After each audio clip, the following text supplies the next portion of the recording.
પાડલિયામાં જે પ્રકારે પોલીસે જંગલ ખાતાએ જે પ્રકારે આપણા લોકો પર હુમલો કર્યો, 27 જેટલા ટીયર ગેસ છોડવામાં આવ્યા, લાઠીચાર્જ કર્યો, 50 રાઉન્ડથી પણ વધારે ફાયરિંગ કર્યું અને આપણા લોકોએ પછી સ્વ બચાવમાંથી આપણા લોકોએ દોડાદોડીમાં પોતાનો જીવ બચાવવા માટે જે 47 જેટલા કર્મચારીઓ પર જે એમણે સ્વ બચાવ માટે પથ્થરમારો કર્યો, ત્યારે આવનારા દિવસોમાં આ મંચ પરથી પણ કહેવા માંગુ છું, અહીંયા જેટલા પણ પોલીસ અધિકારીઓ છે એમના માટે એકવાર જોરદાર તાળીઓ પાડી લો। એ તમામ PI, PSI, constable, home guard, D staff બધાને મેં વિનંતી કરું છું, આદિવાસી સમાજ એ સંવાદ અને સંવિધાનમાં માનનારો છે, એટલે તમે તમારા આઈપીએસ અધિકારીઓના કહેવા પ્રમાણે અમારા સમાજને હેરાન પરેશાન નહીં કરતા, નહીં તો આવનારા દિવસોમાં અહીંયા પણ અમે પાડલિયાવાડી કરીશું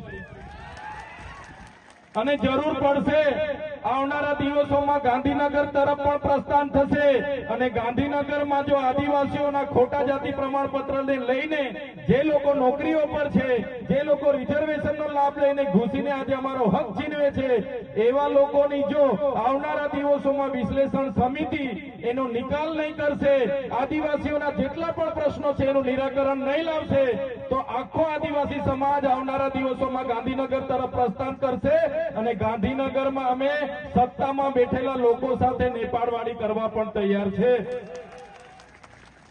આઝાદીનો આજે 77મો પ્રજાસત્તાક દિવસ છે, સંવિધાનમાં જ અનુસૂચિ 5 આપી છે અને એ આર્ટિકલનો આજ દિન સુધી અમલ નથી થતો।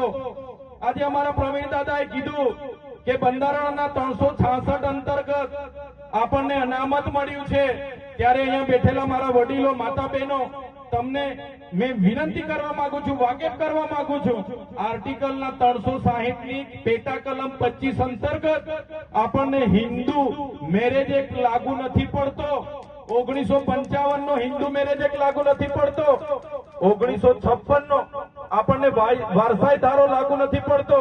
હમણાં 2 દિવસ પહેલાની તમને એક તાજો દાખલો આપી દેમ, અમદાવાદની કોર્ટમાં એક આદિજાતિ પતિએ પોતાના પત્ની સાથે છૂટાછેડા માટેની ફરિયાદ કરી હતી અને અમદાવાદની કોર્ટે આ 2 દિવસ પહેલા જ એ પતિને કીધું કે તમે આર્ટિકલ 366ની પેટા કલમ 25 અંતર્ગત આવો છો, તમારું લગ્ન રૂઢિપ્રથા અને પરંપરા મુજબ થયું છે, તમને અમે છૂટોછેડો ના આપી શકીએ, તમે હિન્દુ મેરેજ એક્ટમાં આવતા નથી, એ આપણી સંવિધાનની તાકાત છે।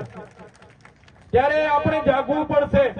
બંધારણનો 1956 નો સુધારો વારસાઈ ધારો આપણને લાગુ પડતો નથી, આપણને 1956 નો જે આપણો દત્તક પ્રથાનો ધારો છે, ભરણ પોષણનો ધારો છે, છૂટાછેડાનો ધારો છે, એ પણ બંધારણના આર્ટિકલ 366ના 25 પેટા કલમ મુજબ આપણને લાગુ પડતો નથી।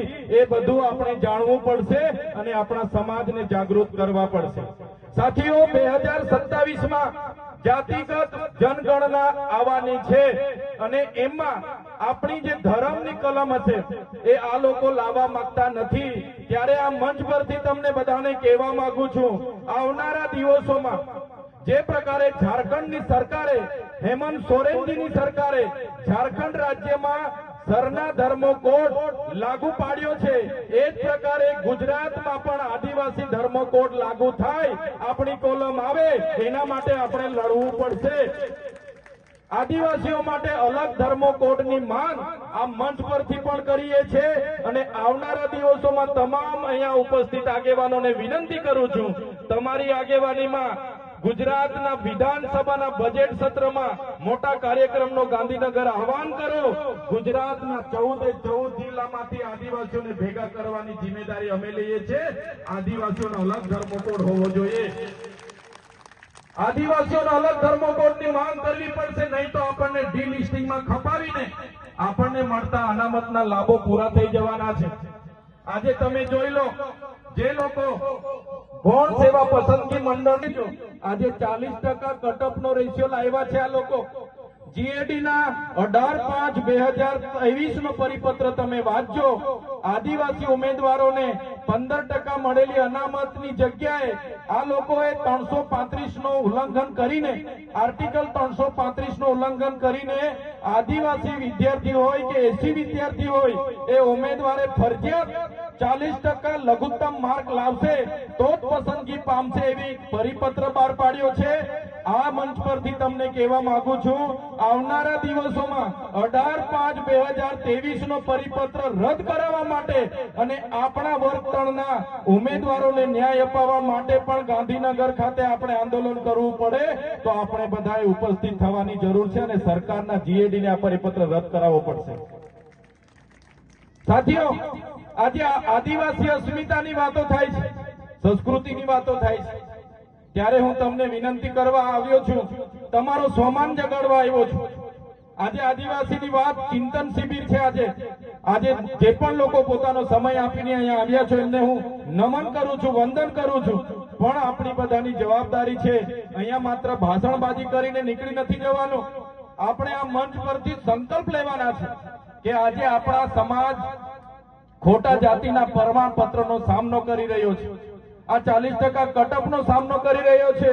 આજે જે શિક્ષણ મળે છે એ શિક્ષણ પણ આપણા બાળકોને યોગ્ય મળતું નથી અને બાળકો થોડા ઘણા ભણી ગ્રેજ્યુએશન થાય અને રોજગારી નથી મળતી, નોકરી નથી મળતી।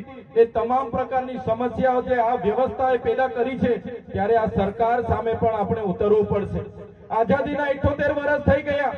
આજે ગણતંત્ર દિવસ છે। બંધારણે તો એવું કીધું છે, અમે ભારતના લોકો આ ભારત દેશને સ્વતંત્રતા, સમાનતા અને બંધુતા પ્રદાન કરીએ છીએ, ધર્મનિરપેક્ષ રાજ્ય જાહેર કરીએ છીએ, લોકશાહી રાજ્ય જાહેર કરીએ છીએ, પણ આજ દિન સુધી આદિવાસીઓના કાયદાનો અમલ થયો નથી। આજે પણ આદિવાસીઓના એટલા શોષણ થાય છે, ઉત્પીડન થાય છે, આદિવાસી સાથે અન્યાય થાય છે, ત્યારે આપણે બધાએ જાગવું પડશે। આજે કોઈ પણ કાયદો બને તાત્કાલિક એનો અમલ થઈ જાય છે અને આપણી અનુસૂચિ 5 ના આજે 78 વર્ષ પછી પણ અમલ નથી થયો। કેમ? કેમ કે આપણામાં એકતા નથી। લોકતાંત્રિક રીતે બનેલી પાર્ટીઓમાં આપણે બધા વેચાયેલા છે, સંગઠનોમાં વેચાયેલા છે, ધર્મ સંપ્રદાયોમાં વેચાયેલા છે, જ્ઞાતિ જ્ઞાતિમાં વેચાયેલા છે। ત્યારે આ મંચ પરથી તમને બધાને કહેવા માંગુ છું, એક આદિવાસી તરીકે આપણે બધાએ ધર્મ સંપ્રદાય હશે, પાર્ટીઓ હશે, જ્ઞાતિ જ્ઞાતિ હશે કે કોઈ પણ સંગઠનો હશે, ભૂલીને છેલ્લી લડાઈ માટે તૈયાર થઈ જવું પડશે, નહીં તો આવનારી પેઢીઓ માટે આપણે કંઈ બચાવી નથી શકવાના। આજે જળ, જંગલ, જમીન પરના અધિકારોના પ્રાવધાન હોવા છતાં આજે જંગલ ખાતું આપણા લોકોને હેરાન કરી રહ્યું છે, આજે પોલીસ ખાતું આપણા લોકોને હેરાન કરી રહ્યું છે, સત્તામાં બેઠેલા લોકો આપણી જમીનો સંપાદન કરી રહ્યા છે। ત્યારે આપણે બધાએ જાગવું પડશે, એક થવું પડશે। વાત કહેવા માટે આજે અહીંયા આવ્યો છું। આદિવાસી એ આદિ અનાદિ કાળથી પોતે સ્વતંત્ર જીવન જીવવાનો ટેવાયેલો છે, સ્વાયત્ત, સ્વાવલંબન અને પ્રકૃતિ સાથે રહેતા શીખ્યો છે, પ્રકૃતિના મૂલ્યનું જતન કરતા શીખ્યો છે, પ્રકૃતિને પૂજનારો આદિવાસી સમાજ છે। પણ આજે આદિવાસી સમાજ જે ઈચ્છે તે શિક્ષણ નથી। આજે આપણે શું પહેરવા માંગીએ છીએ એ પણ કોર્પોરેટ લોકો નક્કી કરે છે, આપણે કઈ ગાડીમાં ફરવાનું છે એ પણ બીજા લોકો નક્કી કરે છે, આપણે શું ખાવું છે એ પણ બીજા લોકો નક્કી કરે છે, આપણે શું કરવું છે એ પણ બીજા લોકો નક્કી કરે છે। ત્યારે આપણે ફરી મૂળ સંસ્કૃતિ, મૂળ પરંપરા અને જે આપણી અસ્મિતા છે એને જાળવી રાખવા માટે, આપણી બોલી ભાષાને જાળવી રાખવા માટે, આપણા પહેરવેશને જાળવી રાખવા માટે આપણે બધાએ ફરી આપણા સમાજમાં જાગૃતતા લાવવી પડશે। એ જ વાત સાથે વધારે વિશેષ હું વાત નહીં કરું, એક સમાજના ધારાસભ્ય તરીકે સૌ તમને અપીલ અને વિનંતી કરું છું, આજે આપણે અહીંથી આપણા સંકલ્પો લઈને જવું પડશે।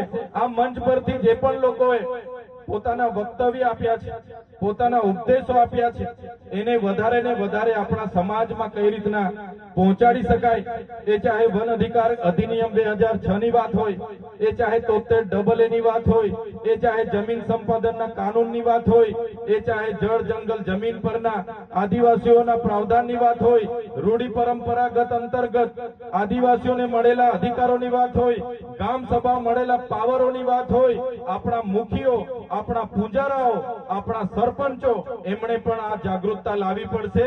એ વાત કહેવા માટે અમે આજે ઉપસ્થિત થયા છે। ત્યારે વધારે વાત નથી કરતો, ઘણા આગેવાનો અહીંયા ઉપસ્થિત થયા છે, એમને પણ આપણે સાંભળવાના છે।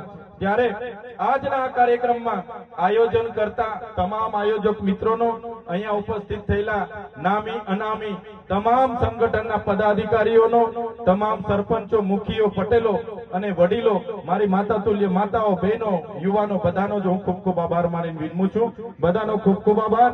જોહાર. જય આદિવાસી, જય ભીલ પ્રદેશ.